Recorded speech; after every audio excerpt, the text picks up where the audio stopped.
தலைமை புதுச்சேரியில 9 வயது சிறுமி 4 நாட்களுக்கு முன்பு காணாமல் போன சிறுமி நேற்று, அதாவது 4வது நாளான நேற்று சடலமாக மீட்கப்பட்ட. இது தொடர்பாக 5 பேரை பிடித்து போலீசார் விசாரணை நடத்தினர்.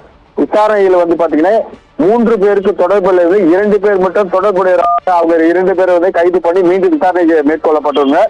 காணாமல் போன சிறுமி அந்த விளையாண்டு கொண்டிருந்த போது அந்த சிறுமி கருணாஸ் என்பவர் அழைத்து சென்றிருக்கார். அழைத்து சென்றவர் விவேகானந்தர் வயசு 59. அவரு வீட்டுக்கு அழைத்து போயிருக்காரு. அங்க பாலியல் தீண்டல் ஈடுபடும் போது அந்த பெண் மயக்கமடைந்து கீழே விழுந்திருக்காங்க.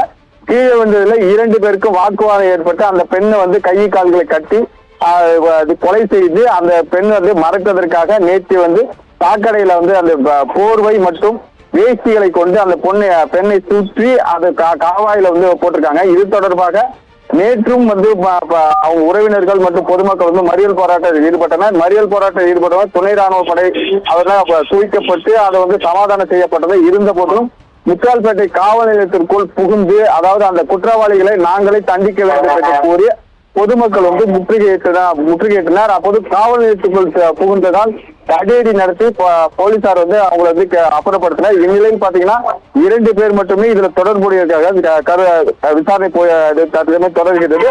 உயிர்ந்த சிறுமிக்கு தொடர்பு கருணாஸ் 19 வயசு, விவேகானந்தர் 59 வயசு முதிர்வர் இதுல தொடர்புடையதாக கருதப்பட்டு அவர்கள் போலீசார் தீவிர விசாரணை செய்து வருகின்றனர்.